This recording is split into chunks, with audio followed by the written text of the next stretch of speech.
My coworker took credit for my project in front of the whole company, so I let her finish the presentation. I want to be clear before I say any of this that I am not a confrontational person. I genuinely am not. I avoid conflict the way some people avoid gluten obsessively and at some personal inconvenience. My friends will confirm this.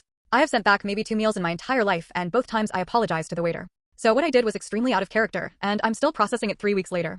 I work in marketing at a mid-sized company. There are about 60 people in the office, and we all know each other at least by face. My coworker Madison and I were assigned to co-lead a campaign proposal back in September. Big presentation, senior leadership in the room, the kind of thing that actually affects your performance review.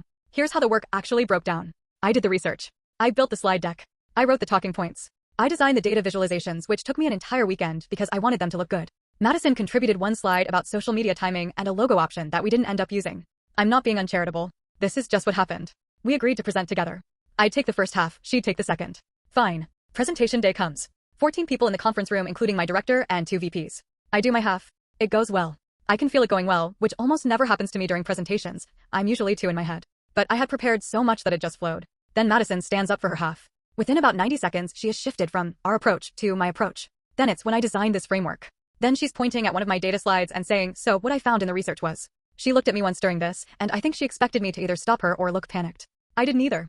I just sat there with a neutral expression and let her keep going. Here's why. Madison had not prepared for the question portion. I knew this because we'd talked about it twice and she kept saying, I'll just wing the Q&A, I'm good at thinking on my feet.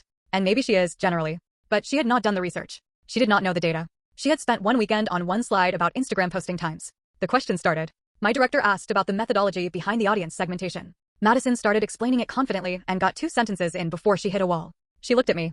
I looked back at her, very kindly, and said nothing. She tried again. Got the numbers wrong. My director frowned slightly and looked at her notes. One of the VPs, a woman named Priya who I have always found slightly terrifying, asked a follow-up about the competitive analysis. Madison said, yes, great question, and then turned to me and said, do you want to take that one? And I said, pleasantly, oh, I thought you had this half. Priya looked at me.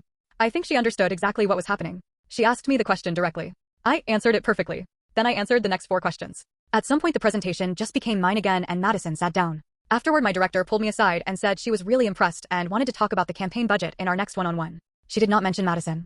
Madison came over to my desk later that afternoon. She said the Q&A got away from her a little. I said these things happen. She said we should debrief sometime. I said absolutely. We have not debriefed. She did send me a Slack message 2 days later that just said you're really good at presenting. I left it on read for 6 hours and then said thanks. I think that's the meanest thing I've ever done.